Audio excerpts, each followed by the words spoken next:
Howdy folks, welcome to Panel Pursuit, where stories come to life. Let's dive in. The genius Blacksmith's game starts with a scene where the command rang out like thunder through the field. Today, the monster must fall. No excuses, no failures. Fighters scrambled into position. One of them, brimming with impatience, shouted in frustration, demanding to know where this so-called monster even was. But before his words could echo twice, a trembling voice from the rear warned him the monster wasn't far. It was right behind him. He froze. The color drained from his face as he turned, and terror seized his chest. The ground trembled beneath the monster's heavy steps, its shadow swallowing him whole. Then, like lightning through a storm, a blur sliced through the air. Another fighter appeared out of nowhere, his blade gleaming with a decisive arc that tore across the beast's hide. And the stunned fighter stared wide-eyed at his savior, while another companion looked on, speechless at the precision of that single strike. The rescued fighter blinked, disbelief mixing with recognition, and called out to the newcomer as though he knew him from a lifetime before. When the roar of battle finally died, the elf approached the rescuer, his tone thick with gratitude. He confessed that words would never be enough to repay what had just been done. Apologies followed for any trouble caused in the past, and then, with quiet conviction, the elf said the man had saved not just his life, but the peace of his entire tribe, a debt that would never be forgotten. A faint chime echoed through the air, followed by the unmistakable shimmer of a system notification. First achievement unlocked. An outsider who earned an elf's trust. Privilege granted. Free movement in all elven territories. The elf smiled faintly and added that his younger sister had something to say as well. From behind him, she stepped forward, her silver hair catching the sunlight, and reminded the fighter of the offer she had once made, for him to become her companion. Another soft chime rang. New achievement. An outsider who gained an elf as a companion. Bonus. Permission to equip elf race weapons and gear. The elf maiden met his eyes and nodded, whispering that she, too, wanted this, then hesitated, her voice trembling as she softly added a single word. The scene melted into radiant light, a wedding celebration bursting with joy and laughter. Music swelled, petals drifted through the air, and the crowd cheered as the elf maiden and the warrior exchanged rings. Their kiss sealed it, a union between two worlds. Then came the next notification, echoing above the cheers like a divine proclamation. Achievement, the first outsider to wed an elf.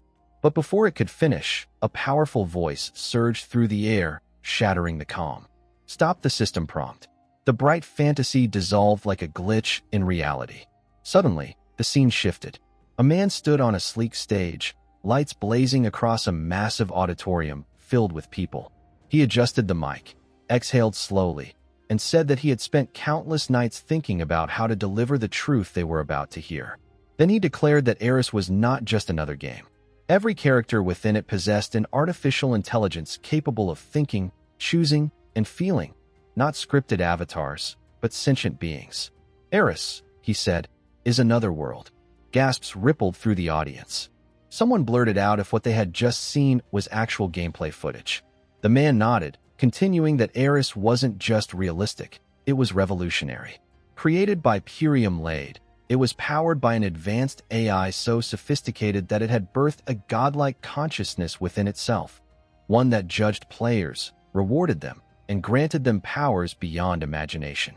Those chosen by the god of Eris, he explained, would gain unique abilities, rising as heroes or rulers, shaping kingdoms with their will. Anything that existed in reality, even the impossible, could be achieved inside Eris. A skeptic among the crowd muttered that it sounded too good to be true, yet his voice carried an undercurrent of awe. He admitted that he had to try it. Excitement erupted through the hall as people began chanting the name of the creator, Mr. Lee Jean, shouting questions, desperate to know where to buy the game and how soon they could begin. A brief narration appeared across the screen like a chronicle. In the year 2045, the game, Eris, launched, and the world was never the same. Its impact thundered beyond gaming, reshaping global culture. Within days, the user count surged past 1 billion. 1 year later, new players logged in for the first time. Among them, a young man gasped, saying the world felt even more lifelike than he'd imagined. Another marveled that it wasn't just a game. It was a full journey, even in the beginner's zone. They soon discovered that one's physical capabilities in real life carried over inside Eris. "Look over there," one shouted, pointing toward a group gathered around a wooden dummy, an event that had existed since the game's release.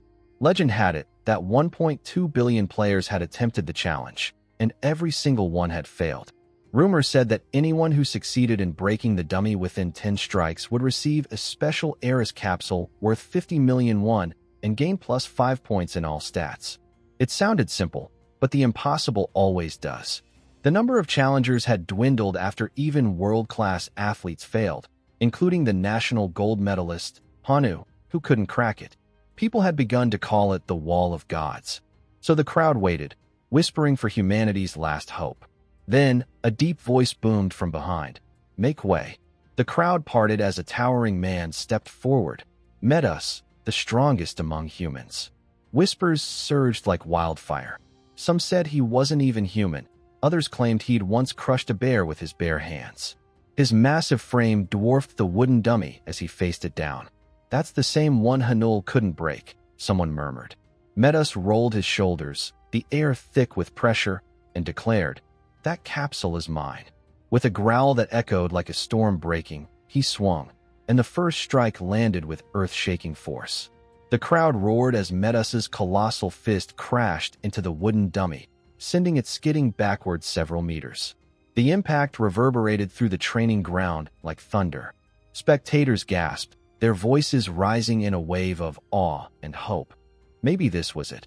Maybe this time someone would finally break the unbreakable. The impossible seemed within reach, and for the first time in ages, anticipation electrified the air. Meanwhile, far from the commotion, two developers sat before a massive holographic monitor, watching the live feed. One leaned forward, tense but hopeful. "If Metas pulls this off," he muttered, "maybe those protest calls will finally stop." His colleague, however, didn't share the optimism. She frowned, her voice low.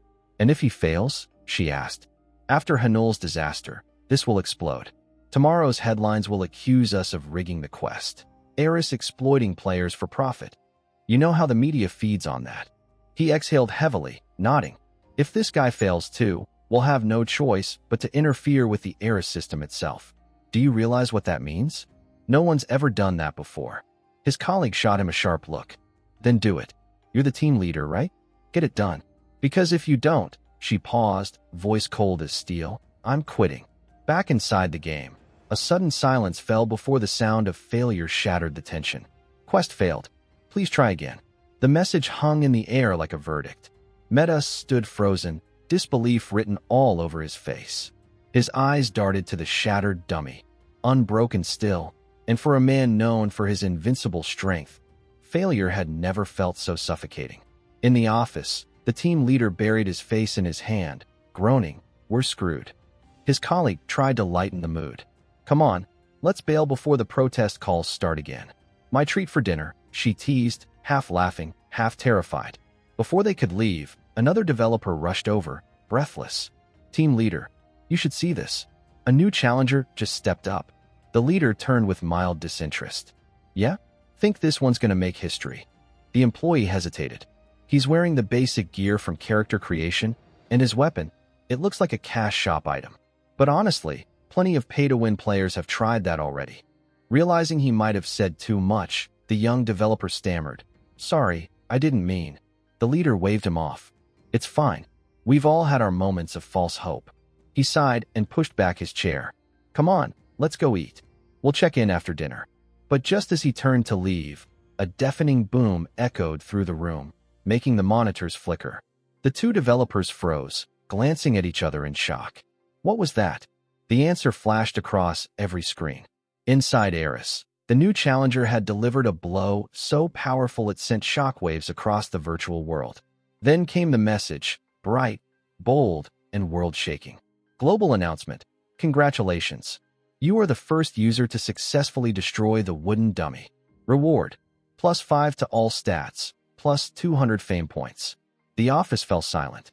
The team leader and his colleagues stood speechless, staring at the glowing notification. Who the hell is this guy? She whispered. Metis had been their final hope, and yet, this unknown player had done what no one else could. Slowly, realization dawned on the leader's face, his expression shifting from disbelief to stunned clarity. Wait, this guy isn't a celebrity. He's not an athlete. He's probably just an ordinary person. His colleague scrambled to pull up the system data. Sir, should I check his weapon stats? Yes, now, he barked. Moments later, her face twisted in confusion. This is weird. The leader's voice was sharp.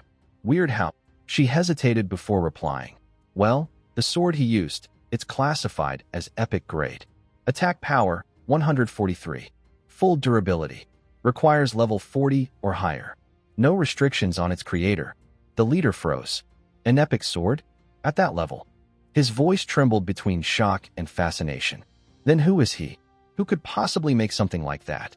The scene shifted, the world fading into darkness. The echo of metal striking metal filled the air. Clang, clang, clang. A rhythm only a blacksmith could know.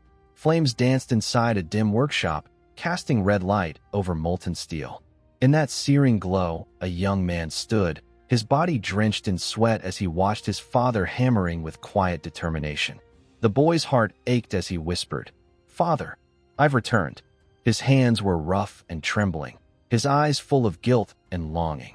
In the dream, he reached out, wrapping his arms around his weary father and vowing, "This time, I'll protect you."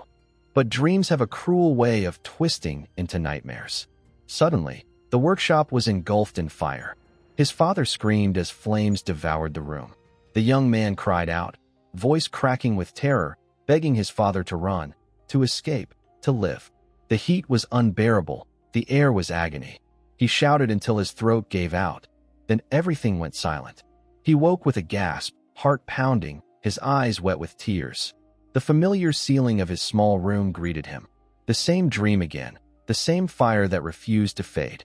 The world around him shifted once more to the sterile, white lobby of a hospital in Seoul, South Korea. Sitting there was the young man from the dream, Kim Ji-hoon. He looked at the bustling crowd of patients and sighed to himself, thinking bitterly about people still obsessing over breaking that impossible wooden dummy in Eris. Physical strength alone, he thought, was never enough. A sharp voice interrupted his thoughts. His friend had arrived, irritation written all over his face. "Didn't I tell you not to call me during the day?" Kim Ji-hoon raised his hands defensively. I know, but I can't meet at night because of work. Plus, they won't even let me into my dad's room right now." His friend groaned. "Fine. What do you want this time?" Kim Ji-hoon eyed his friend's thick jacket and smirked. "Aren't you hot in that thing?" The glare he received could have cut steel. "You looking to die today?" Kim immediately waved his hands. Sorry. Just joking." He leaned closer, voice dropping. "Actually, I wanted to ask if you've heard of that game, Eris." Kim Ji-hoon leaned forward, lowering his voice with a glint of excitement in his eyes. He explained that Eris wasn't just any game, it was the game. The biggest in the world right now, powered by an artificial intelligence so advanced it practically thought on its own. "It's more than just a virtual world," he said. "It feels real. And there's a special event going on for beginners, a challenge no one's been able to beat yet. Even celebrities and pro gamers tried and failed. But the reward," his eyes lit up, "a VVIP gaming capsule worth 50 million won." His friend looked unimpressed, replying coolly, "So what's the point of trying if a billion people already failed? You know I don't even play games." Kim Ji-hoon chuckled, but didn't back down. "Yeah, it's tough, but not impossible. And I think you, of all people, might have a chance at breaking that wooden dummy." That last part made his friend pause, brows knitting in confusion. "What do you mean, me?" Without answering, Ji-hoon gestured for him to follow.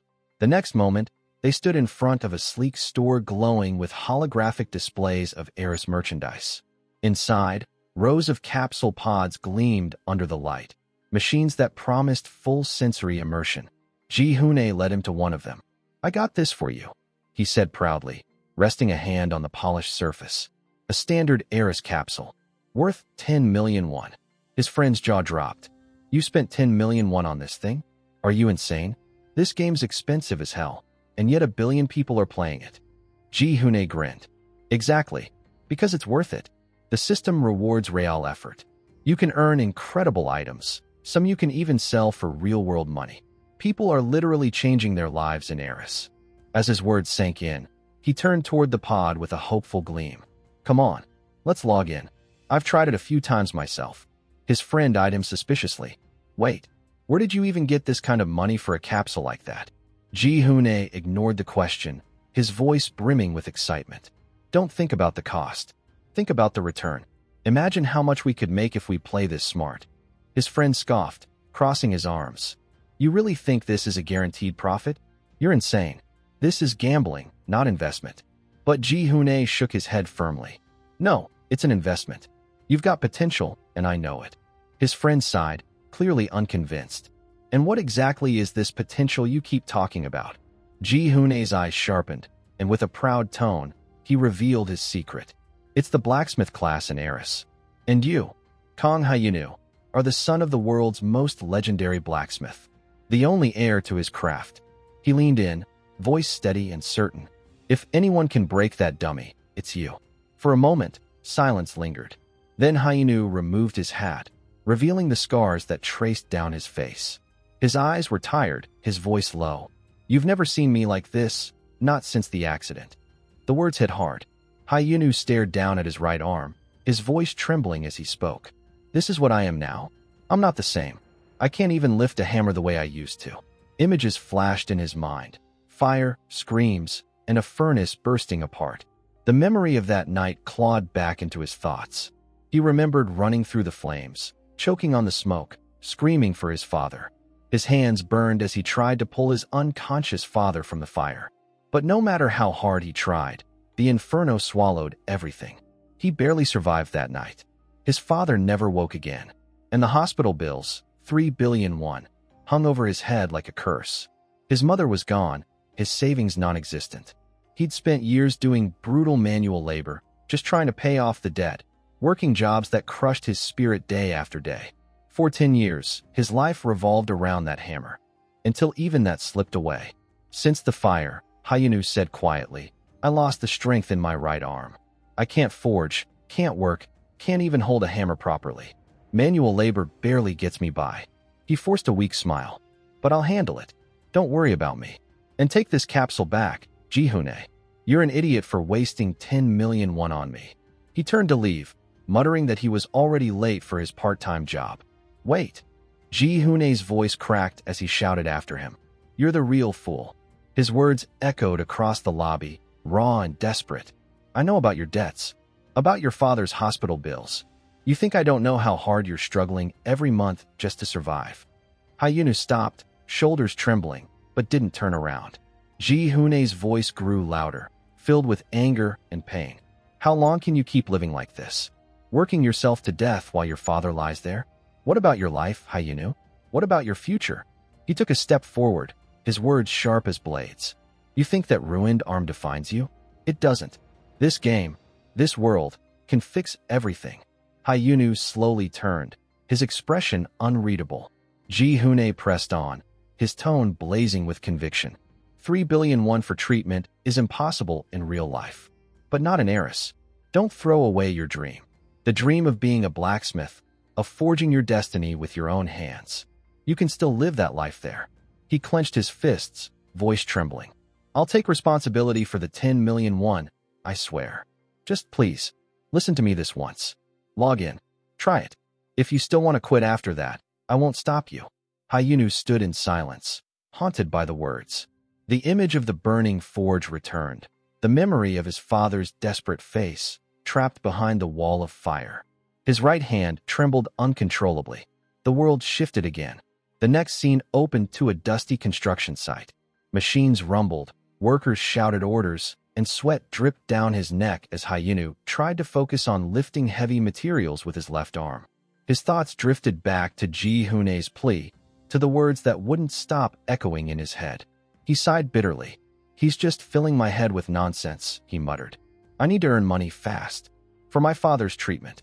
But as the sound of hammers clanged across the site, somewhere deep within, the ghost of a memory stirred, the rhythm of a forge, the spark of a hammer striking steel.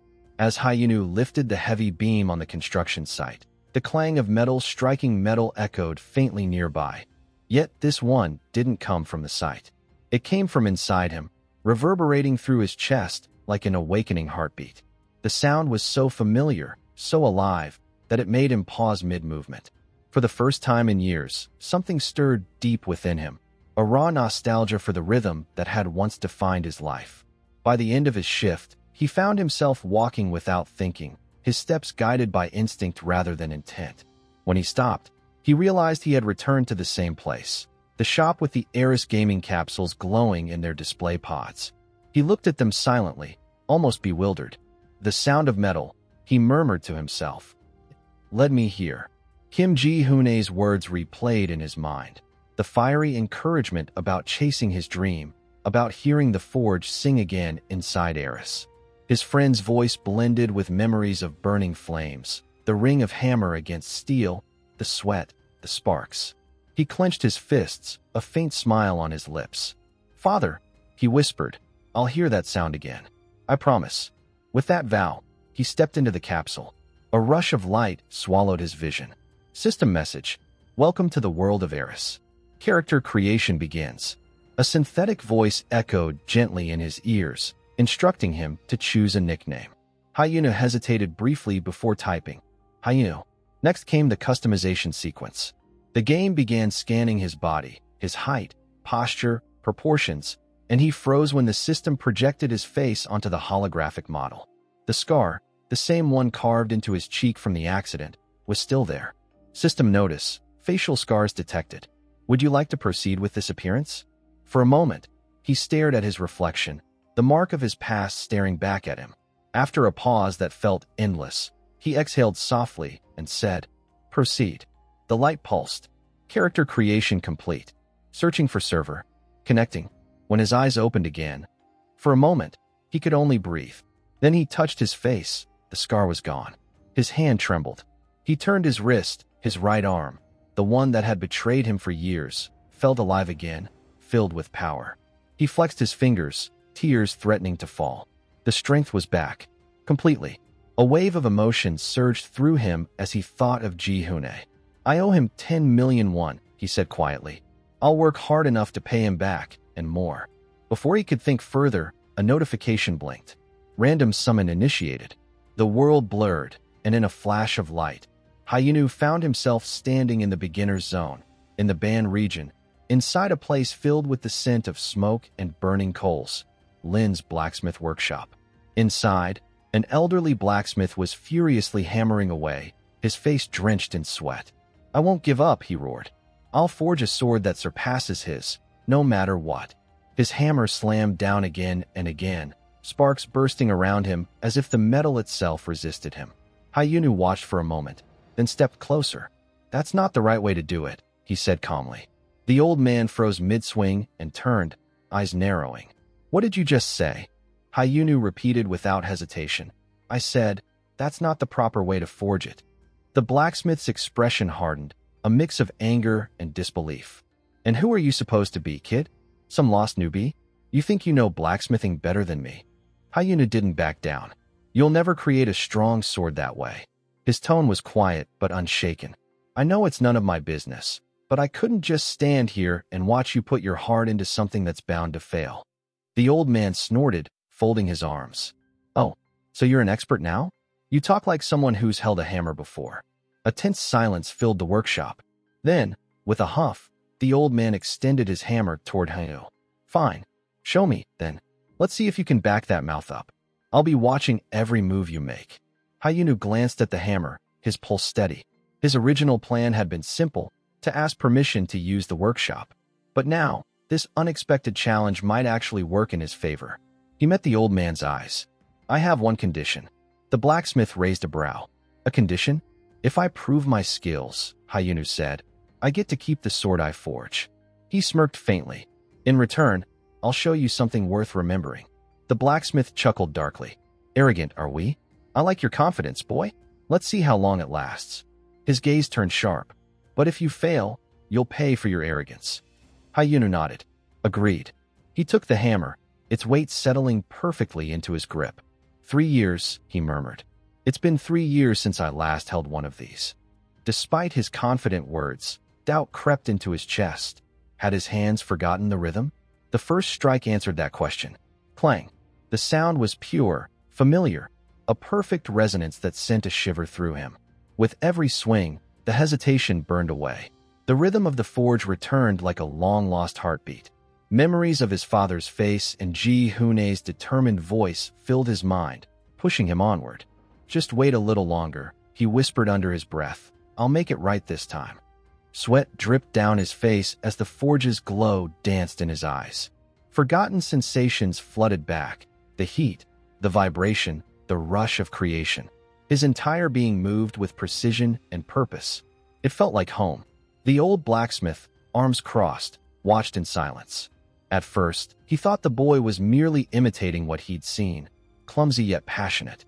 But as the moments passed, his frown deepened.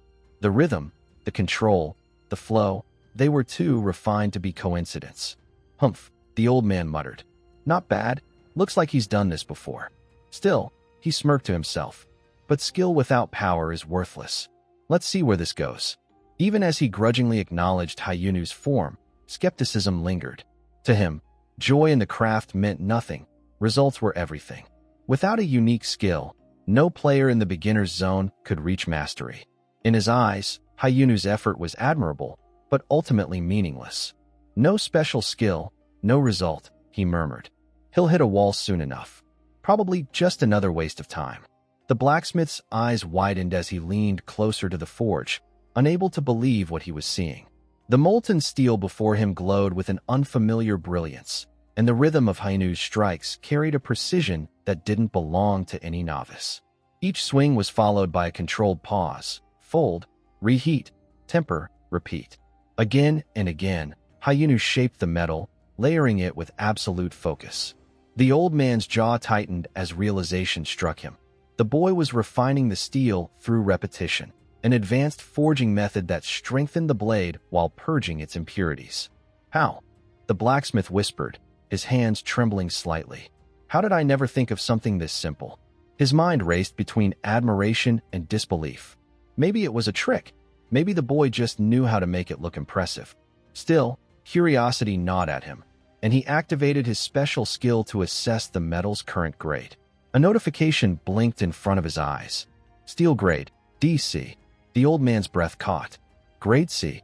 Impossible. He had forged countless C-grade steels in his lifetime, but never had one transformed so quickly, especially from a raw beginner's touch.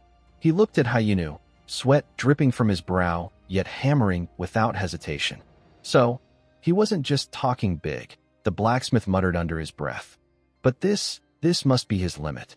No one without a special skill can go further. He folded his arms, watching as time dragged on. The repetitive clang filled the workshop until his eyes grew heavy. Somewhere between the rhythm of the hammer and the heat of the forge, the blacksmith dozed off in his chair. When he woke, the faint light of dawn was creeping through the window. He blinked groggily and froze. Hyun-soo was still working, his strike sharp, steady, tireless. The boy hadn't stopped all night. How is he still standing? The old man whispered, rubbing his eyes. The rhythmic clang finally ceased as Hyun-soo set down his hammer. His face glistened with sweat, but his eyes burned with quiet satisfaction. A new system message shimmered in the air. Steel grade, B. The blacksmith shot to his feet, utterly stunned. Grade B. That's not possible without a skill. He stared at the metal as if it might vanish. He'd spent his life forging, and yet this young man had achieved in one night what he had never done without magical support. But Hyun-soo wasn't finished. He adjusted his stance again, readying another strike.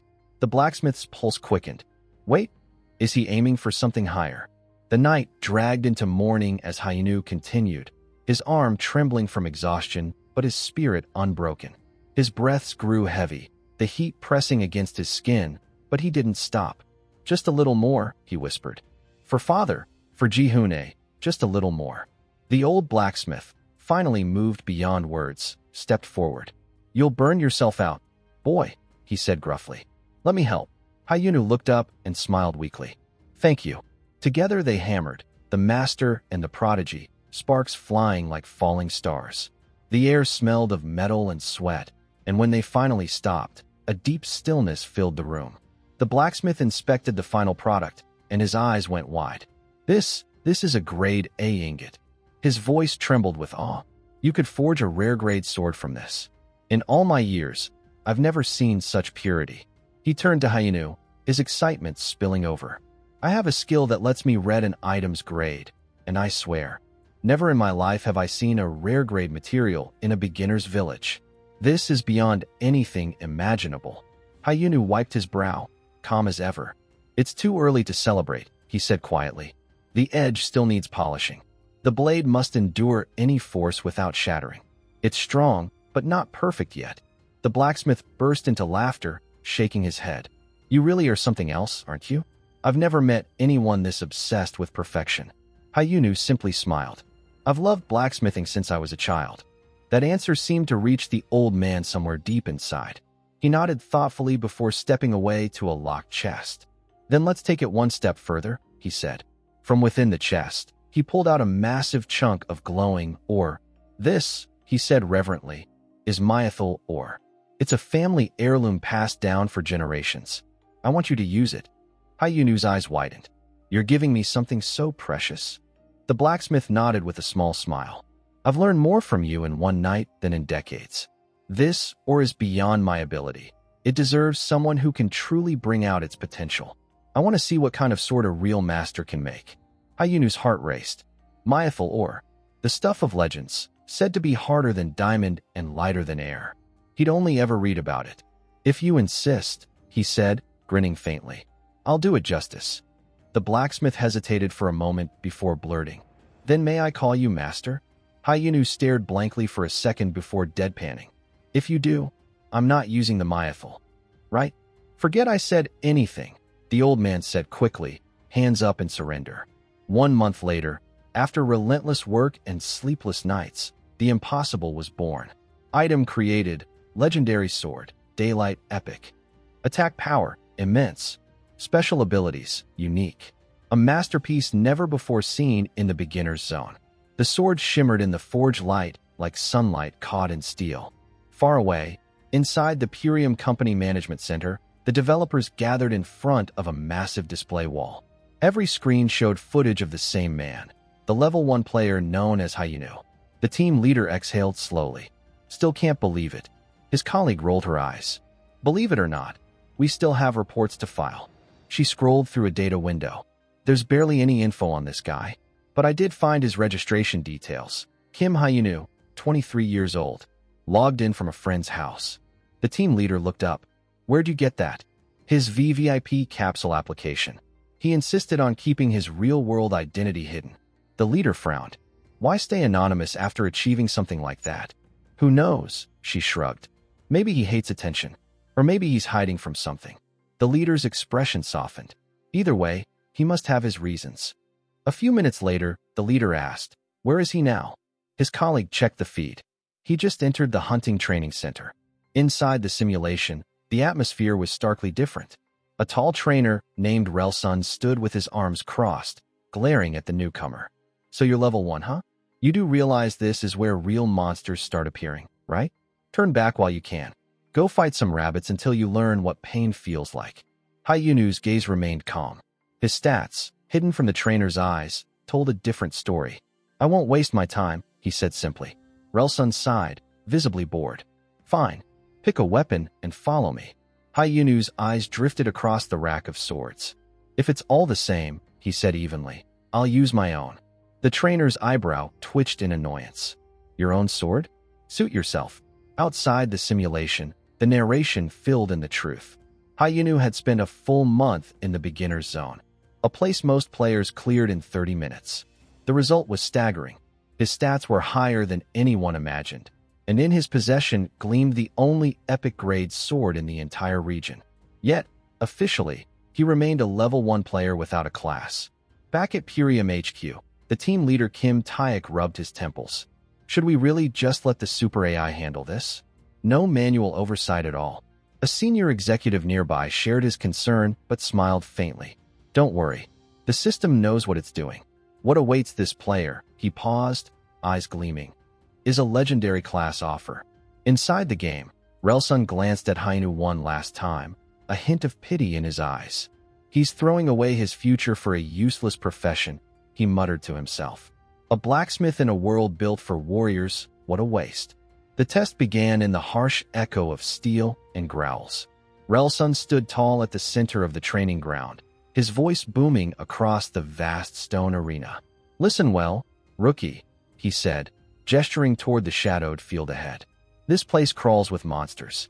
Out there, your swordsmanship means more than any fancy toy you carry. His eyes darted toward Hyun-soo's blade with disdain. A real warrior depends on skill, not some forged decoration. Then his tone turned sharp, dripping with sarcasm. So tell me, why is someone dreaming of being a blacksmith even standing here? Did you take a wrong turn on the way to the furnace? A faint notification blinked beside Hyun-soo's field of vision. Affinity with Relsun has dropped. Hyun-soo didn't flinch. He'd seen that look 1,000 times before, in the real world, where people mocked his dream, calling it a waste of talent, a fantasy that didn't feed mouths. But here, in Eris, that dream wasn't foolish. Here, a blacksmith's worth could shine brighter than any knight's sword. He steadied his breath and asked calmly, Instructor Relsun, who's the strongest swordsman you've ever trained? Relsun tilted his head, narrowing his eyes. Why do you ask? Hyun-soo met his gaze without hesitation. Because I want a tougher test than the one you gave them. For a moment, the air seemed to freeze. Then, fury flickered behind the instructor's eyes. Arrogant beginner. Relsun had seen countless players come through here, some promising, most pitiful, but this one dared to provoke him. Still, deep down, he couldn't deny that something about Hyun-soo's confidence struck a nerve. Against his better judgment, he smirked. You've got guts, kid. Fine. I'll give you a special trial. I only offer these to the few who show real potential. He led Hyun-soo through a set of heavy gates into a deeper chamber bathed in crimson light. This is the special arena. The highest anyone's ever reached is the 3rd stage trial, he said. With a snap of his fingers, a swirling magic circle flared to life, and from it emerged a snarling level 6 swift goblin, fast and vicious. Relsun glanced at Hyun-soo. You sure you want this? The penalty for failure is a 1-week ban from the training center. Hyun-soo barely reacted. Is the 3rd stage the final one? Relsun frowned. Yes. What? Hyun-soo's voice was steady. Then I'll take them all. Every stage up to the final one. The instructor's jaw tightened. His patience cracked. You think this is a game inside a game? Fine. He slammed his hand on the ground. Then faced the 4th and final stage, and die learning some respect. The summoning circle pulsed violently, and a towering level 15 mad goblin emerged, shrieking as its eyes burned with crimson rage. Relsun crossed his arms, thinking grimly, no one's ever passed stage 3. Stage 4's impossible. This fool's about to learn that the hard way. The fight exploded into motion. The mad goblin lunged forward, its claws slicing through the air like daggers. Hyun-soo rolled aside, narrowly avoiding the strike. His movements were sharp, calculated. Every dodge showed the reflexes of someone who had studied the rhythm of battle through creation rather than combat. Any blacksmith can see the potential inside a weapon, he thought. And I know exactly what mine can do. He gripped his sword, Daylight, and activated its ability. Active skill, durable sword, physical defense up.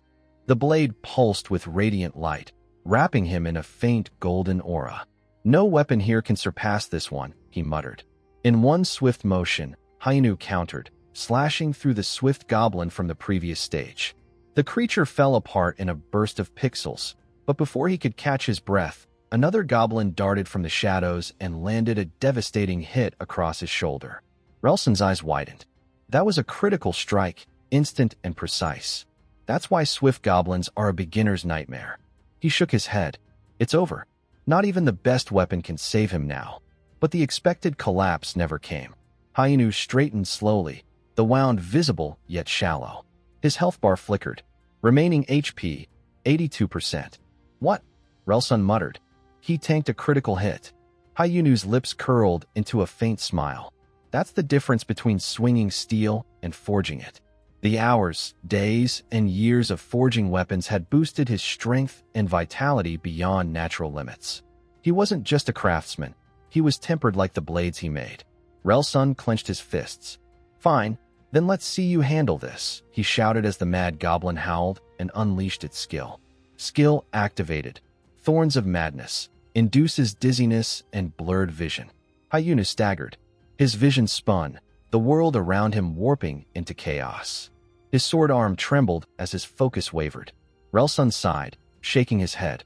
He's good, but this is where it ends. But Hyun-soo's voice cut through the haze, steady and defiant. No, not yet. He gripped his blade tighter, whispering, "Trust the weapon. Trust yourself." Then he triggered another ability, his sword's hidden power. Passive skill, Swift Blade, attack speed greatly increased. Daylight flared like the dawn itself. Hyun-soo's movements blurred, each strike faster than the last, sparks trailing from every slash. He wove through the goblins like a storm, his blade singing with precision and fury. From the observation deck, the developers stared at the footage in stunned silence. This can't be real," one of them whispered. Inside the arena, Hyun-soo's sword struck true one final time. The mad goblin screamed before dissolving into fragments of light. Silence followed, broken only by the soft hum of the sword still glowing in his hand. Relsun's mouth hung open in disbelief, then curved into a grin. "Unbelievable. You did it. No one's ever cleared all 4 stages." He laughed, exhilarated. Every swing looked wild, but it wasn't luck. You drew out the true power of that blade. Hyun-soo lowered his weapon, catching his breath. "I only know that a blacksmith should be able to wield the weapons he makes," he said simply. Relsun blinked, then noticed the calluses and faint scars running across Hyun-soo's arms. The muscle density, the precision, it was the mark of someone who'd spent years shaping metal. Realization dawned on him. "You are a true blacksmith." His voice softened. "Forgive my earlier words." A faint notification flickered in Hyun-soo's vision. Affinity with Relsun has reached its maximum. Relsun straightened, his tone filled with newfound respect. "You've earned this, Hyun-soo. But tell me, have you ever thought of becoming a mad?" Before Hyun-soo could reply, a glowing window materialized before him. Class change quest available, legendary class, Madmaster. Outside the game, the developers watched in chaos. Wait, did the system just offer him the Madmaster class? That's beyond the epic Mad Knight. The team leader leaned forward, stunned. That automatically classifies him as a Tier 2 user. We'll need a dedicated oversight team. He smiled slightly despite his shock. Still, this is perfect. If he accepts, there's no turning back. The Mad Master commands legions. It's a protector's path. Inside the arena, Relsun's voice trembled with excitement. "Do you understand what this means? With your power, you could become a king among knights. Accept it, Hyun-soo." But Hyun-soo's answer came with calm finality. "I appreciate it, but I'm not a knight," he said firmly. "I'm a blacksmith." The silence that followed was deafening. The developers gawked at their screens. Even Relsun froze for a second, then burst into laughter, the sound echoing through the arena. "You really are something else. To hold on to your path even when offered greatness. That's what makes you truly extraordinary." Hyun-soo's heart swelled as he thought, "I thought I'd never hold a hammer again. But in this world, I've been given a second life." Relsun nodded approvingly. "Then take this." He handed Hyun-soo a sealed parchment. "A letter of recommendation to meet the local lord. Consider it your hidden quest reward." Then he pulled out an old, dented set of armor. "And this, rusty armor, once worn by a madman himself. It's useless to me, but I'm sure you'll find a way to make it shine again." Hyun-soo bowed slightly. "Thank you. I'll do my best." Relsun patted his shoulder, his grin wide. "I believe you will. Go. Prove that a blacksmith can change the world." Far away, the developers sat in quiet awe. One of them whispered, "He's done it. He's overcome the biggest barrier." Another added, "And he's just getting started." The system chimed with a bright, triumphant ring. Tutorial complete. Main quest activated. The real game begins now. But before Hyun-soo could take another step, the world around him flickered. The light dimmed, and a warning message flashed before his eyes. "System alert, connection lost. You have been logged out." And just like that, the brilliant forge of Eris vanished. The world faded to black, and when Hyun-soo opened his eyes again, the glow of the forge was gone, replaced by the dim light of his small apartment. Reality hit him like a dull hammer blow. The smell of metal was gone. replaced by instant noodles and unpaid bills. He sighed heavily, rubbing his temples. Back to the real world. The first thing that came to mind wasn't fame, gold, or glory. It was the gas bill sitting on his counter. He opened his phone and checked his balance, a handful of one left. Just as he began calculating what little he could stretch for the month, his phone buzzed. It was Ji-hoon. Yo, Hyun-soo. Did you finish the training zone yet? Hyun-soo chuckled weakly. I just got to the village, actually. Ji-hoon's voice brimmed with energy. Perfect. Then head straight to the auction house. That's where the magic happens. The auction house? Hyun-soo asked. Exactly, Ji-hoon said. That's where players sell items for gold. And guess what? Gold can be exchanged for real cash. That's the real reason I dragged you into Eris.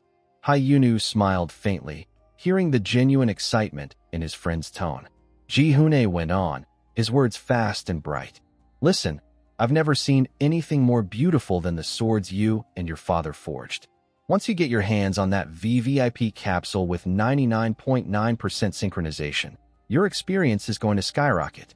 So go, fill this world with the work of the greatest blacksmith alive. Hyun-soo felt his chest tighten with gratitude. Thanks, Ji-hoon, he said softly. Really? When the call ended, he stared at the ceiling for a moment before exhaling deeply. His path was finally clear. Earn gold, craft masterpieces, and survive. But if he wanted to keep up, he needed more than resolve. Even gaming takes endurance, he thought. He began jogging around the block that evening, his breath misting in the cool air. Each stride felt heavier than steel, yet freeing. Father, he whispered between breaths, I'll endure this. I'll make sure you wake up again. The next day, he logged back into Eris. As the world materialized around him, Hyun-soo made his way directly to the auction house, a towering structure glowing with golden sigils.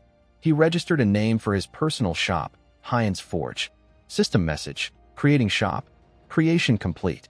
Auction panel unlocked, accessible anytime, anywhere. Hyun-soo smiled at the message. All right, what should I sell first?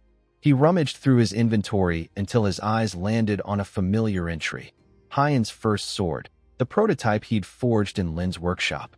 It was a rare-grade weapon, crafted from his earliest experiments. He checked the stats and pricing charts. The average sword like this sold for about 70 gold. Ji-hoon's voice echoed in his head. Don't sell yourself cheap. He nodded and entered the price, 100 gold. Then, while the auction system verified the listing, he decided to explore the village's layout. Moments later, a chime echoed across the entire server. Announcement, new item registered, Hyun's first sword. Elsewhere, hundreds of players' screens flickered as the posts surged to the top of the auction feed. Within seconds, bids began flying. The price shot past 300 gold, causing chaos across the market. Inside a large guild hall, a scout from the Golden Shield Guild burst into the vice-captain's office. Sir, you need to see this. The auction's gone wild. The vice-captain turned his attention to the display. What's causing that spike? The sword, the scout explained quickly. Created by a level 1 player with no class. But it's the best weapon crafted from primitive materials, and it even includes an enhancement slot. The vice-captain narrowed his eyes, intrigued. Using low-tier materials for enhancement means low failure costs. Clever. With small investment, it could stay viable until level 50. He smirked as he scrolled through the details. And the name, the first sword, gives it collector's value. If it's truly the creator's first masterpiece, owning it would mean owning history. He leaned back with a grin. Prestige, rarity, and long-term utility. Purchase it. Immediately. Back in the quiet of his workshop corner, Hyun-soo refreshed his panel and frowned. The listing timer hadn't even reached 10 minutes. Maybe no one's interested, he muttered. It was just a test piece, after all. Then, ping. Notification. Hyun's first sword has been sold. Hyun-soo blinked, stunned. Already. He checked the final sale record, and his jaw dropped. The sword had sold for 1,080 gold, 10 times what he'd listed it for. His mind raced as he converted it mentally, over 1,000,001. His heart pounded in disbelief. He opened the buyer's information and froze. The purchaser was none other than the Golden Shield Guild. Moments later, a message arrived from them. Congratulations, Master Hyun-soo. We'd like to offer you an exclusive sales contract, or perhaps a place within our guild. Curious, he pulled up their profile. 780,000 followers. A guild built entirely around crafting and blacksmithing, dominating the market. Ji-hoon's earlier words echoed in his head. Followers are harder to gain than levels. Each one means interest, and interest means profit. He checked his own shop stats. Hyun's forge followers, 82. A small number, but his inbox was overflowing with invitations from dozens of other guilds. For the first time, Hyun-soo smiled genuinely. Eris wasn't just a game. It was a world waiting for craftsmen forgotten by reality. Here, skill, precision, and creativity had measurable worth. Still, he knew it wasn't time to commit. Not yet, he whispered. I'll stand on my own first. He closed the guild messages and headed toward the Lord's castle, the next step of his hidden quest.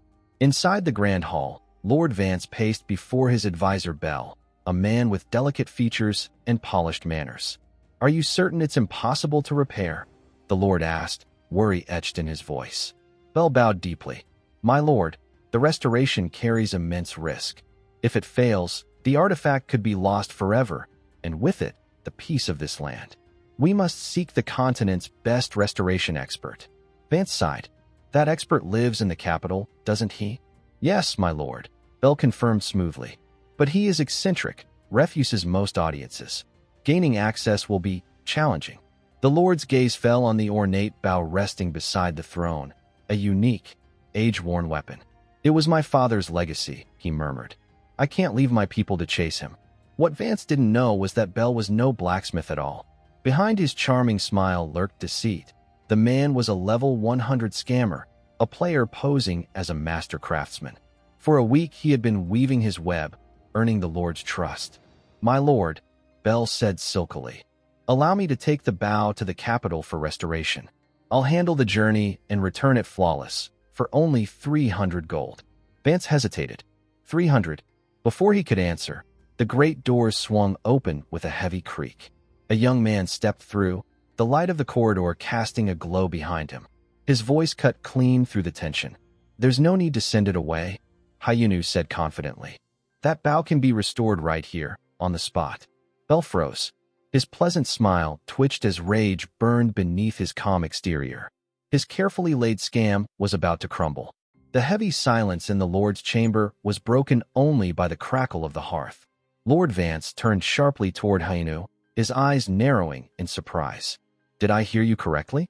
You're saying you can repair this burnt bow, here, in my castle? Without even setting foot in a blacksmith shop? A murmur rippled through the room. Vance gestured to one of his guards. Find out who this man is. The guard saluted and quickly replied. My lord, he's the one who arrived with a letter of recommendation from instructor Relsun. The lord blinked in astonishment. Relsun? From the beginner training center. He hadn't expected anyone from such a low-rank area to be involved in matters of noble craftsmanship. Very well, he said, folding his arms. As the Lord of Ban, I'll ask officially, state your name, your experience, and your skills. Hyun-soo bowed respectfully. My name is Hyun-soo. Level 1. Class, unemployed. For a heartbeat, silence hung in the air. Then Bell exploded. Unemployed? Level 1, he shouted, his polished mask cracking. How dare a beginner like you speak so arrogantly before the Lord? Restoration is a craft that only blacksmiths above level 80 can perform. You're interfering with work I've spent a week preparing. Leave at once. Hyun-soo's gaze stayed calm, unflinching. You're mistaken, he said evenly. This bow isn't a recurved bow. Bell froze. What? It's not a recurved bow, Hyun-soo continued. It's a gakgung, a traditional Korean composite bow. Confusion crossed both their faces. Gak what? The Lord asked. Hyun-soo turned toward Vance respectfully. My lord, I heard from Guard Baker that this bow once belonged to your late father. You wish to restore it, yes? He said it was a gift from a mysterious foreigner. Vance nodded slowly. Indeed. A one-of-a-kind bow, never before seen in our lands. But I've been deceived too many times by smooth-tongued strangers. Speak only words you can prove, boy. Hyun-soo smiled faintly. Then let me confirm one thing, he said, stepping closer to the relic on the pedestal. Though it was gifted by a foreigner, this bow wasn't made abroad. It was forged right here, in Ban. Both men stared at him. Hyun-soo gestured toward a nearby painting, a a mural of a massive water buffalo. In the hall, I saw that painting. Those horns, he said softly, are precious even in my world. But what gave it away wasn't the horns, it was the curvature. The bow isn't made from cow sinew. It's made from whale sinew. Tell me, my lord, am I wrong? Vance's eyes widened. Slowly, he shook his head. No, you're absolutely right. His tone trembled with awe. That foreigner was my father's closest friend, a blacksmith. The materials were all local. The horns came from giant water buffalo in the Banan swamps, and the sinew from the whales of Banan Harbor. With them, my father's friend created the finest bow ever forged in Ban. He turned toward Belle, whose face had gone pale. You didn't know any of this, did you? Belle swallowed hard, his silence an answer. The Lord looked back at Hyun-soo, his expression softening. You noticed details that even a self-proclaimed level 100 blacksmith missed. His voice grew heavy with emotion. If you can truly restore my father's keepsake, I beg you to do so. A soft chime echoed in Hyun-soo's vision. Quest received. Restoration of the sniper's gakgung. Reward, 500 gold. Hyun-soo nodded solemnly. I'll take the job. Then it's settled. The Lord declared, his tone resolute. Belle, leave us for now. The false blacksmith bowed stiffly. Yes, my lord. As he walked away, rage twisted behind his polite smile. You'll regret this, he thought. You've ruined everything. When the doors closed, Vance faced Hyun-soo again. Tell me what you need. Hyun-soo began listing materials with steady confidence. Water buffalo horn, whale sinew, red birch for the frame, willow bark for binding, clay for compression, fish glue for sealing, and the proper tools for tempering the limbs. Each word came without hesitation, as if he had studied the bow his entire life. You have acquired the restoration method, sniper's gakgung. Warning, success rate below 70% will result in item destruction. Hyun-soo stared at the bow, his heartbeat sinking with the flicker of its flames. Memories rushed in, his childhood, the forge, his father's warm voice. Do you love this craft so much? His father's memory asked, hammering under the glow of fire. Young Hyun-soo had grinned, his hands raw and blistered. I love doing it with you, Dad. Then learn to handle the materials first, his father had said. Once you can feel the soul of metal, I'll teach you how to forge it. Back in the present, Hyun-soo whispered hoarsely, Yes, Dad. A tear rolled down his cheek, disappearing in the firelight. The hum of his 99.9% synchronization capsule made the texture of the wood feel real in his hands. Every vibration, every grain spoke to him. I can do this, he murmured. Just like you taught me. Seeing the unwavering focus in his eyes, Lord Vance stepped closer. If you'll allow it, he said gently, I want to help. Of course, my lord. And so, they began. Day and night, the forge within the castle blazed. Hyun-soo worked tirelessly, shaping the wooden frame and melding the materials, while Vance fetched, sanded, and carried, his noble hands blistering for the first time in years. The lord often laughed through his fatigue. Working all day isn't easy, he said one evening, wiping sweat from his brow. But seeing the joy on your face gives me strength. Hyun-soo smiled without looking up. That joy comes from creating something that will live again. 7 days passed. The air in the forge smelled of ash, glue, and victory. On the 8th morning, Vance groaned wearily, his body stiff. May I rest, Hyun-soo? He asked, half smiling. Not yet, my lord, Hyun-soo said gently. We still need your strength to fix the frame. Vance chuckled. You've seen through me, haven't you? I come every day because I want to bring my father's memory back with my own hands. Hyun-soo nodded. This bow means everything to you, and I understand. I have memories like that too. They shared a quiet moment of kinship amid the roar of the fire. Restoring memories, Hyun-soo said softly, takes time and patience. The days blurred into nights. 10, 15, 20. Their work never faltered. Sparks flew, sweat fell, and gradually, the sniper's gakgung began to take form once again. Finally, on the 21st day, the forge grew still. The restored bow gleamed in the morning light, its surface radiant, its limbs flawless, its power pulsing faintly. Restoration complete. Sniper's gakgung, epic grade. Lord Vance stood before his father's statue, holding the bow reverently. Father, he whispered, are you watching? Another mysterious stranger has gifted me your bow once more. Hyun-soo smiled. Try it, my lord. See if it feels as before. Vance drew the string, the air around him trembling with power. The arrow flew, splitting the target clean in half. His eyes widened. It doesn't feel the same. Then, after a moment, he laughed heartily. It feels better. The system chimed again, brighter than before. Quest complete. Restoration success rate, 103%. Affinity with Lord Vance has reached maximum. The Lord turned to Hyun-soo, voice thick with gratitude. I can finally serve my people with a peaceful heart. Thank you, Hyun-soo. You've done what no one else could. Another notification appeared. Due to exceptional performance, quest reward upgraded. Reward, 2,000 gold plus permanent access to the Castle Blacksmith Workshop. Hyun-soo stared in disbelief. 2,000 gold. That was more than 2 million won.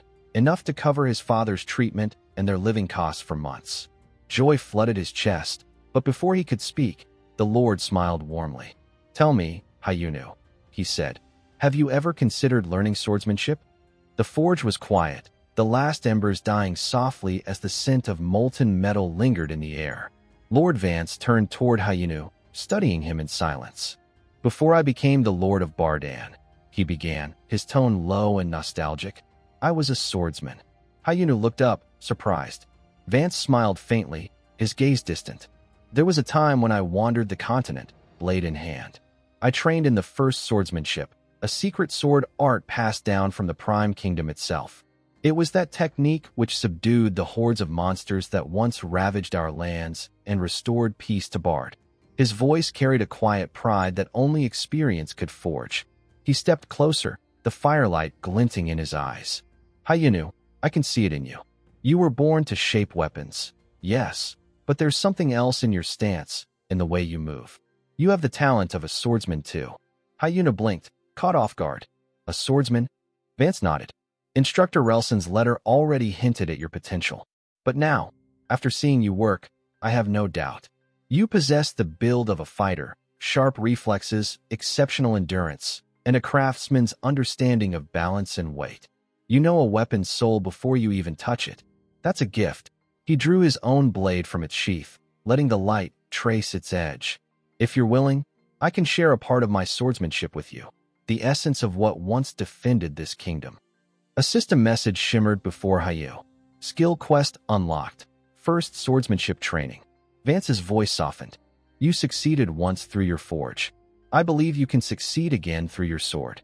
Hyun-soo bowed deeply, gratitude swelling in his chest. This unexpected training felt like a blessing, a sign that his journey was truly beginning. And so, the days rolled into weeks. For a full month, Hyun-soo's life became a whirlwind of creation and combat. By day, he worked on his own gakgung, perfecting its tension and balance, and carefully restored the old Madm armor piece by piece. By night, he sparred with Lord Vance under the moonlit courtyard, their blades clashing in rhythmic precision. The training was grueling. Each swing tested his endurance. Each parry demanded instinct and timing. But Hyun-soo adapted fast. The months of hammering steel had built a body that understood rhythm, strength, and flow, qualities that now translated into swordsmanship with startling ease. At last, the system confirmed it. First swordsmanship training completed. Skill acquired. Swordsmanship, basic form, +1. When the final session ended, Vance sheathed his sword and exhaled proudly. You've done well, Hyun-soo. You don't just forge steel, you embody it. Hyun-soo smiled faintly, wiping sweat from his brow. Thank you, my lord. I think I'm finally ready. The next morning, wearing the restored Madm armor that gleamed under the sunlight and carrying his new gakgung across his back, Hyun-soo met the lord in the castle courtyard. It's time I found a profession, he said. Vance nodded approvingly. Then go with strength. The workshop will always welcome you back. Hyun-soo bowed deeply. I'll make sure your trust in me was not misplaced. After parting ways, he began to organize his inventory. The armor's details appeared in the air. Madm armor, rare grade. Skill, damage reflection, compensates for low level. The gakgung was next, its shine catching his eye. Sniper's gakgung, epic grade. Accuracy +60%. He smiled. Perfect. To maintain his income, he'd also crafted a few rare bows for auction. He listed the latest, Hyun's second bow, and watched the timer begin to tick. Somewhere across the vast network of Eris, another player noticed the new listing and nearly dropped his cup of tea. "No way," he muttered, staring at the screen. Even Black, Korea's #1, didn't make a bow this good at level 10. And this guy's level 1. That player was Ron, leader of the Golden Shield Guild. He leaned back, processing the information. He's using low-grade materials, yet the results are flawless. How's that possible? Then a memory surfaced, the words of Smith, the world's top blacksmith. In Eris, everything is judged by Eris itself. Impress the system, and it rewards you with skills, titles, even destiny. Ron's eyes gleamed. If this Hyun-soo can craft at this level, then he's no ordinary blacksmith. He's already a legendary class holder, just like Smith. Meanwhile, back in his workshop, Hyun-soo refreshed the auction panel and froze. Final bid, 2,500 gold. He blinked twice, thinking his eyes deceived him. 2,500. The realization hit like a shockwave. That was 2,000,001 for one weapon. His follower count had exploded too, 3,200 followers. His inbox overflowed with messages, guild offers, sponsorships, commission requests, all flooding in faster than he could read. Hyun-soo leaned back, stunned yet exhilarated. So this is what Ji-hoon meant. This world truly rewarded those who dared to create. He smiled. It's time. With that, he set his next destination, the Tower of Blacksmiths, the holy land of craftsmen. The journey there was breathtaking. Rolling meadows, shining rivers, and distant mountain peaks passed beneath his feet until, at last, the tower came into view. An immense structure of dark stone and light, piercing the clouds themselves. Up close, its aura was overwhelming, every inch of it radiating centuries of craft and divinity. But as Hyun-soo approached the entrance, his excitement turned to confusion. The massive doors were bound shut with glowing chains etched in runes. System message: this is the Tower of the Swordmaker. To enter, forge a sword capable of breaking the seal within the magic workshop. Hyun-soo placed his hand on the stone, feeling its rough surface. Volcanic basalt, he muttered. That's what it's made of. Following the system's guide, he found the entrance to the magic workshop nearby. Inside, rows of enchanted forges and tables stretched endlessly, filled with tools that shimmered faintly under arcane light. A new message appeared. Workshop rules. Materials and tools, infinite. Production time, shortened. Restriction, items forged here can only be used for the test. Hyun-soo analyzed the challenge. So the goal isn't combat. It's to forge a blade strong enough to cut stone itself. His lips curved into a determined smile. Then let's see what you've got. Elsewhere, deep inside the tower's heart, Ding, the master of the Tower of Swordmakers, sat alone among stacks of old scrolls, grumbling. Fools, all of them. They come here not to learn, but to ask how to make money faster.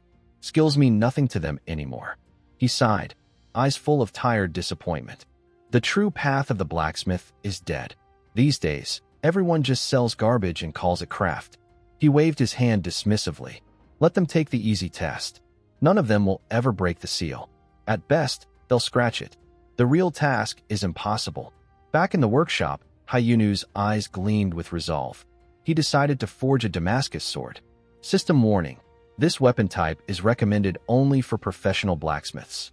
Suggested item: simple iron dagger. Hyun-soo chuckled. No, I'll try. His father's voice echoed in his memory. A sword can cut stone, Hyun-soo. Remember what I teach you. The method that fuses strength and soul. Hyun-soo tightened his gloves. I still remember, Dad. With infinite materials and time condensed by the workshop's magic, he began. The sound of his hammer rang out, steady and thunderous, reverberating through the halls like a heartbeat of creation. Molten light reflected in his eyes, and his hands moved faster than ever before, guided by instinct, memory, and passion. This game is insane, he muttered with a grin, sweat dripping down his jaw. Unlimited or perfect facilities, this is a blacksmith's paradise. He poured everything into his work, his pain, his memories, his fire. Far above, Ding jolted awake as the ground shook violently beneath him. What in the world? He gasped. The tremor grew stronger, rattling tools and cracking stone. He stumbled toward the window. Who's hammering with such power? Then he saw it. The impossible. The unbreakable basalt seal at the tower's gate was split clean in half. He ran down the steps, breathless, and froze when he saw Hyun-soo walking calmly through the broken entrance, his clothes dusted with ash, his expression serene. Ding's mouth fell open. By the gods, the seal? Broken? The old master's voice trembled. The god of blacksmithing has appeared. Hyun-soo approached, stopping before him. So, he asked simply, did I pass? Ding blinked, still stunned. Normally, we measure results by the mark a sword leaves on the stone, but you've shattered it entirely. There's nothing left to measure. Hyun-soo frowned slightly. So, does that mean I need a retest? Before Ding could answer, a blinding magic circle flared beneath Hyun-soo's feet. The ground glowed, and runes spiraled upward like living fire. That's no magic circle, Ding said in awe. That's a summoning circle. He reached for the gleaming hammer at his side and offered it to Hyun-soo. Take this, my special hammer. It's yours now. Item obtained, Ding's hammer. The system chimed again, louder this time. New quest unlocked, SS rank. The real trial of the god of blacksmithing. Ding's voice echoed as Hyun-soo began to vanish in the light. Go, Hyun-soo. This is the true trial. May your hammer forge destiny itself. The light engulfed him. When his vision cleared, he was no longer in the workshop, but atop a massive castle wall. The air was filled with roars and war drums. Before him stretched an army of orcs, surging toward the fortress like a living tide. SS rank quest activated. Defend the castle. Defeat the orc army. Hyun-soo stared in shock, gripping his hammer and sword. What the hell does this have to do with blacksmithing? But before the answer could come, the horns of war blared, and the trial of the genius blacksmith had truly begun. The clamor of battle echoed across the fortress walls, and the soldiers who stood guard turned in surprise as a new figure appeared through the smoke and dust. Murmurs rippled through their ranks before transforming into cheers that carried over the thunder of the battlefield. They believed salvation had arrived, reinforcements from the master blacksmith himself. Hope, long buried under exhaustion, flickered back to life in their eyes as the system message materialized before Hyun-soo's vision, setting the condition for the mission: achieve a 70% contribution among 50 warriors. The squad's commander, Hans, a hardened level 48 warrior whose armor bore the marks of 1,000 battles, approached him at once. His voice carried urgency as he explained that the orc invasion was growing fiercer with each passing moment and that much of their equipment had been damaged beyond use. The clang of distant steel punctuated his words as he begged Hyun-soo to use his skills to repair their weapons and armor before the next wave struck. Hyun-soo, still catching his breath, quickly raised his hands in confusion. He clarified that there was a misunderstanding. He had not yet changed his class to blacksmith and possessed no crafting skills. His honesty froze Hans in place. The older man's eyes darted toward the hammer Hyun-soo carried, suspicion mixing with disbelief. Then what about that tool you're holding? He demanded. Hyun-soo glanced down at Ding's hammer, its faint blue aura shimmering under the sunlight. This? I received it as part of a class change test, he explained, his brow furrowed. I was sent here as an additional trial. That's all I know. Hans frowned deeply, his expression hardening. And your combat experience? What about fighting? The younger man hesitated, then admitted with quiet honesty, I'm still a beginner. The soldiers surrounding them exchanged grim looks, the hope that had momentarily sparked now dimming again. They had prayed for aid but had received, instead, a recruit who needed protecting. A few sighed, others looked away in disappointment. Hans, after a long pause, sighed heavily. Then stay in the watchtower, he said sternly. You'll only get yourself killed out here. But fate never waits for orders. From below the wall came a monstrous roar, followed by the whistle of air splitting. An enormous axe spun toward them like a meteor. Hans barely turned in time, his eyes widening, certain that the weapon would crush him. Before he could react, Hyun-soo surged forward. His body moved on instinct. The hammer in his hand flared with light as it met the descending weapon mid-flight. The impact rang out like a thunderclap, scattering sparks across the wall. The axe deflected, clattering into the stones behind them. The soldiers stared in stunned silence as Hyun-soo steadied himself, lowering the hammer with a calm that didn't belong to a novice. Let me fight, he said firmly, his voice steady despite the chaos. I know I'm a beginner, but I think this is my real test. Han stared at him for a long moment, his expression torn between disbelief and respect. There was something in Hyun-soo's stance. Fine, he muttered at last, drawing his sword. Follow Ben's squad, and don't get yourself killed. Ben gave a sharp nod and told Hyun to look after the team, but announced that he'd go first. Moments later, the ground began to tremble as a horde of orcs charged forward, roaring like beasts from the depths. Ben stepped in front, raising his shield just in time to block an incoming blow that cracked the air like thunder. Hyun immediately felt the weight of the moment. The pressure from these creatures was nothing like the goblins he'd faced before. This was real combat, the kind that decided who lived and who didn't. Yet despite the chaos around him, Hyun's instincts burned with confidence. He tightened his grip on his blade, meeting the first orc head-on. In one swift motion, his sword flashed, and the orc's head separated cleanly from its shoulders. As the body collapsed, a ding echoed in his mind. Orc, level 10 defeated. 86 EXP gained. Level up, 2. A faint grin tugged at Hyun's lips. Guess that month of training wasn't wasted after all, he muttered. Ben turned to him, eyes wide with disbelief. You're telling me you haven't even changed your class yet? That's insane. But before Hyun could respond, another orc lunged from the side. He pivoted fast, switching his weapon to his bow in one seamless motion. Drawing the string back with perfect precision, he released an arrow that whistled across the battlefield. It pierced through the air and buried itself deep into the side of an orc standing in front of Ben. The beast barely had time to turn before it toppled. Ben looked stunned, momentarily distracted, but Hyun was already drawing 2 more arrows. They flew in rapid succession, one embedding into a skull, the other straight through a chest. Level up, 3. Ben gave a low whistle. To bring down an orc with a single arrow, you're full of surprises. Hans's voice boomed through the comms. Focus, everyone. They're charging straight at Hyun. The orcs howled as they surged toward him. Ben cursed, realizing Hyun had pulled too much attention. You got in danger saving me, he shouted, rushing to cover him. You can't zone out mid-fight. It's because of you I'm stuck here. Hyun swapped back to his sword, his expression sharp as steel. Then let's make it count. Activating his skill, Flurry, he unleashed a barrage of lightning-fast slashes. Every orc that dared step into his reach was torn apart before they even understood what hit them. The air shimmered with streaks of silver and blood as limbs fell around him.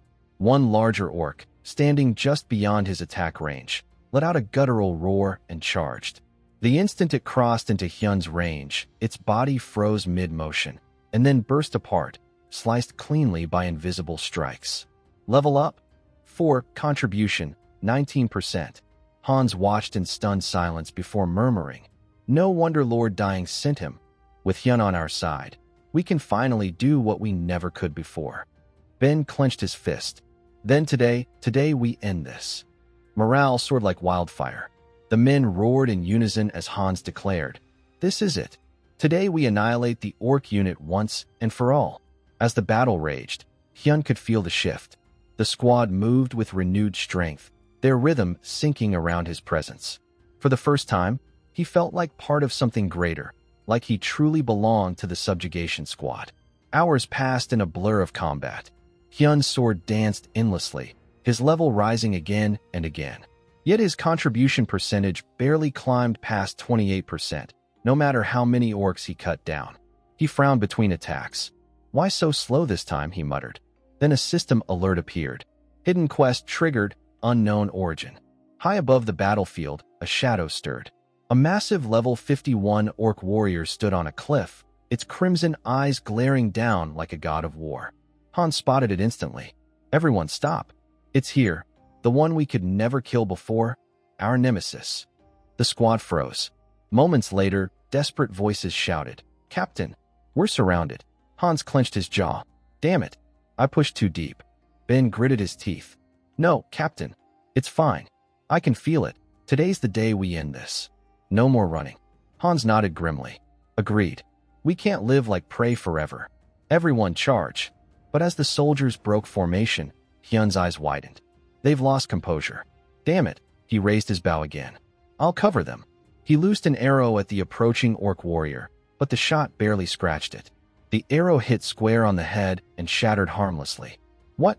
he gasped. Attack failed, damage nullified. Another arrow, another failure. The warrior didn't even flinch. Its skin gleamed like living steel. Hyun's mind raced. Its hide, it's like armor itself. My bow's useless against that thing. The battlefield descended into chaos. Orcs tore through soldiers like wild beasts, and Hans shouted orders that were drowned by screams. He looked around, anguish on his face. "We might need to fall back again, but I refuse to keep running like this." The orc warrior raised its massive blade, and Hans charged.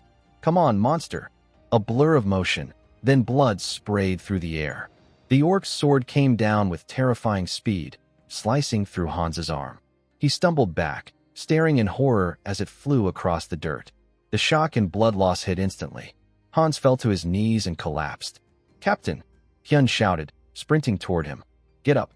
Don't you dare give up now!" But Hans didn't move. Ben's voice cracked as he fought nearby. "Hyun, it's no use. Our attacks aren't breaking through.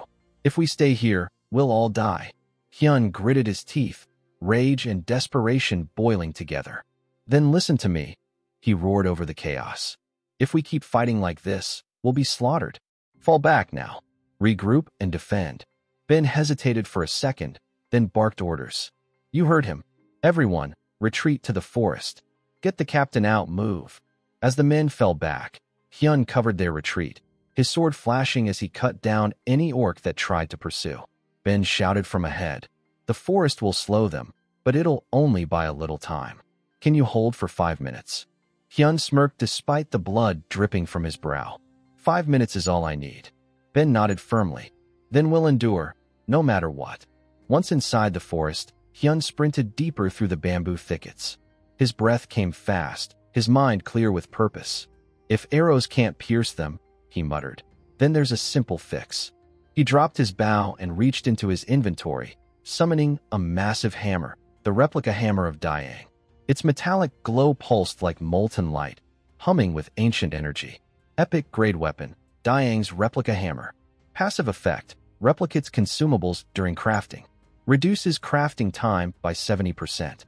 Hyun's grip tightened as a determined smile crossed his face. "Let's see how you monsters like something handmade." Hyun-soo steadied his breath and muttered, "It's definitely possible." Around him, chaos raged like a storm. The soldiers fought desperately to buy him time. Shields shattering, blades clashing, blood spraying through the air. Ben, barely standing, gritted his teeth and barked to his men, "Hold the line. 5 minutes." That's all he asked for, 5 damn minutes. His voice trembled with exhaustion, but his determination burned bright. "If we can't last that long, we're dead anyway. Give it everything you've got." An orc warrior lunged forward, its massive axe raised high. Ben barely had time to flinch before the weapon came crashing down, only for something to slam against it mid-swing. A sharp clang echoed across the field as the axe was deflected violently to the side. A second object followed, an arrow that whistled through the air and embedded itself in the orc's skull. Blood erupted like a fountain. "What the?" Ben gasped, his eyes darting toward the distance. The orcs turned too, their attention drawn to the figure standing at the forest's edge, Hyun-soo, bow in hand, his expression calm and focused. He was firing something new. The arrows weren't ordinary. They sliced through armor like paper, piercing one orc after another. Even the towering orc warriors hesitated, realizing the real threat now came from him. Ben let out a breath of relief, his heart pounding. "He's back," he whispered, a small smile forming. Hyun-soo adjusted his grip on his bow and exhaled slowly. The projectiles he was firing weren't arrows at all, but split bamboo rods, sharpened to deadly perfection.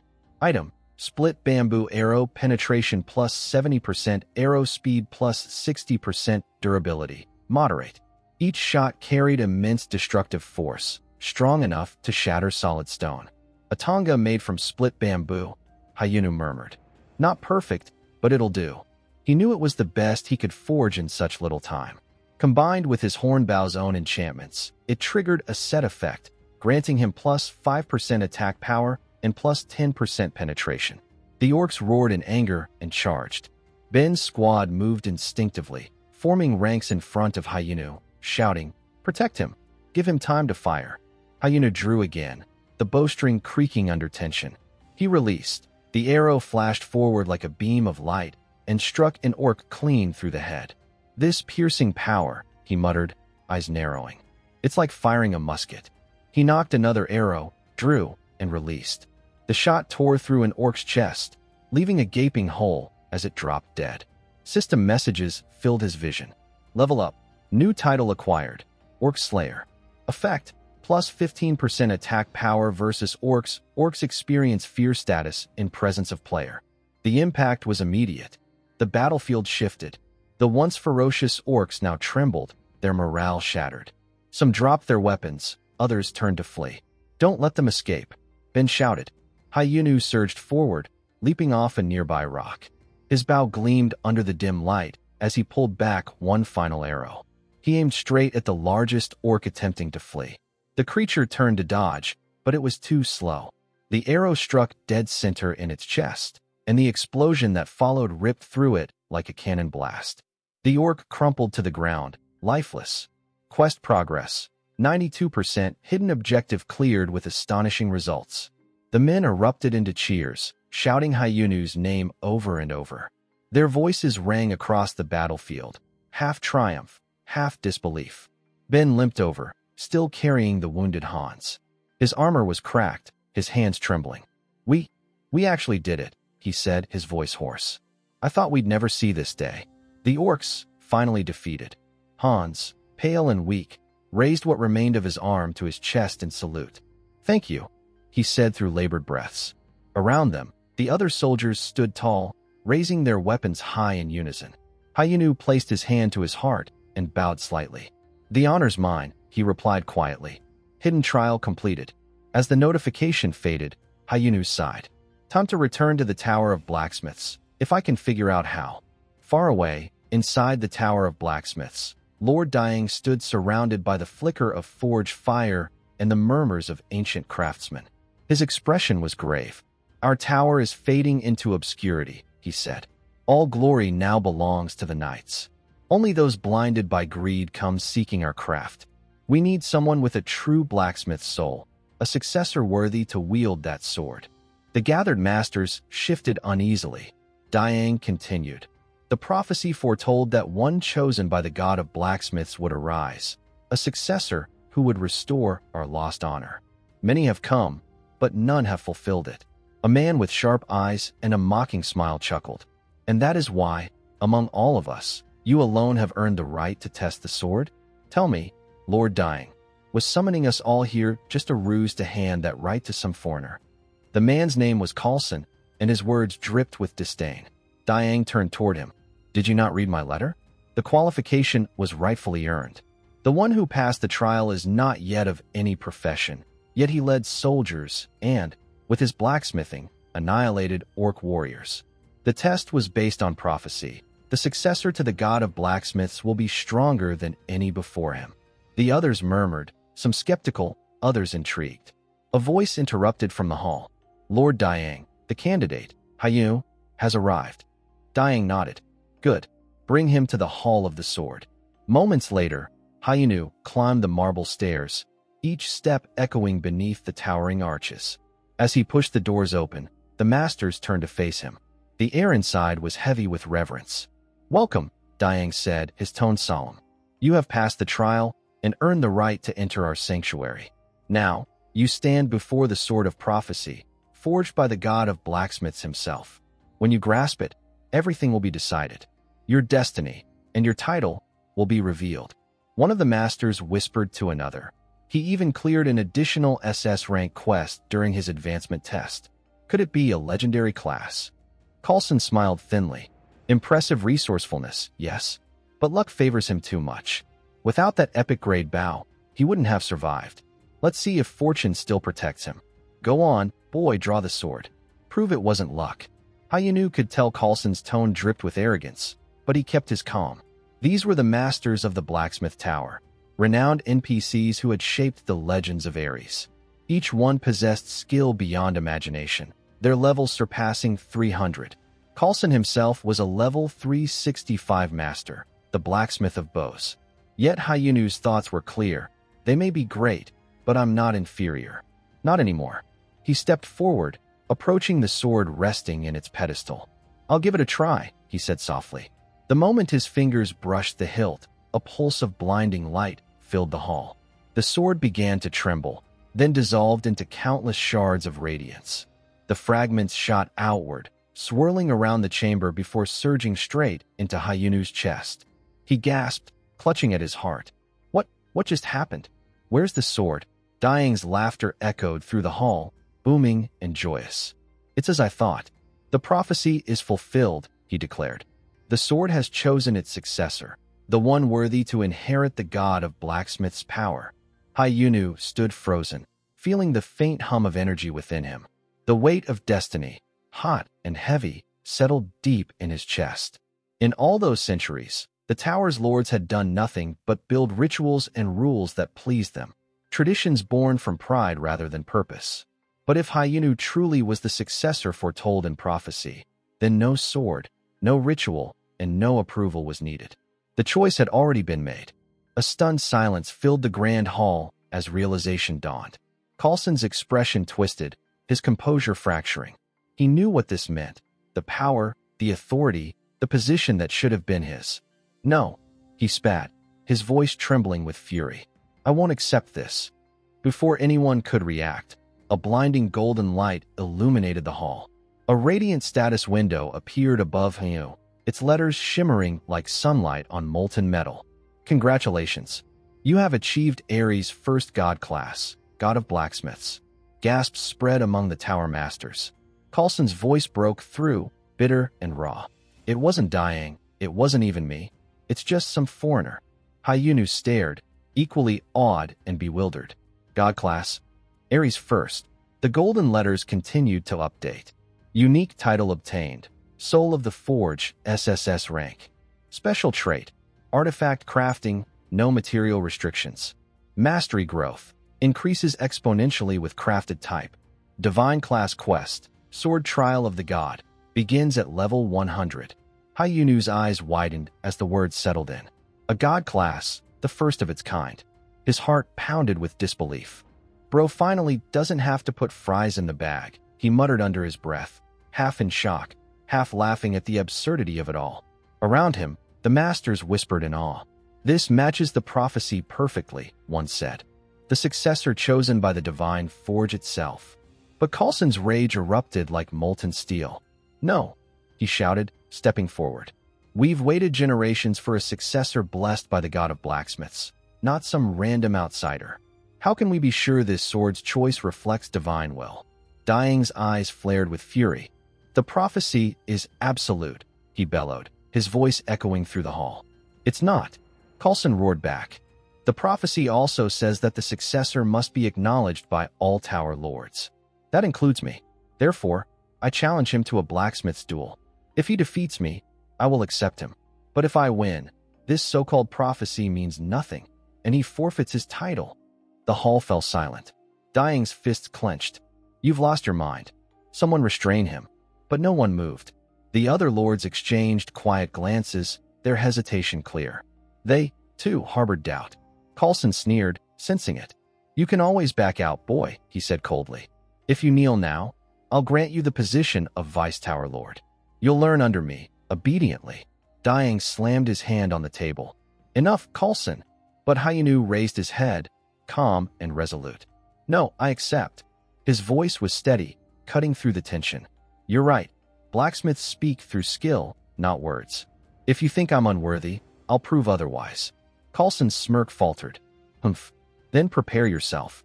A system alert echoed. New quest, Blacksmith's Duel, S rank. The rules appeared in glowing text. Each combatant will forge a weapon of their own creation. These weapons will clash. The first to break loses. Coulson crossed his arms confidently. This isn't a duel of swordsmen, it's one of souls.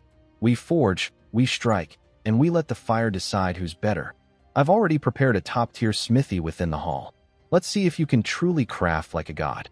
You have one day. That should be enough, if you are what you claim to be.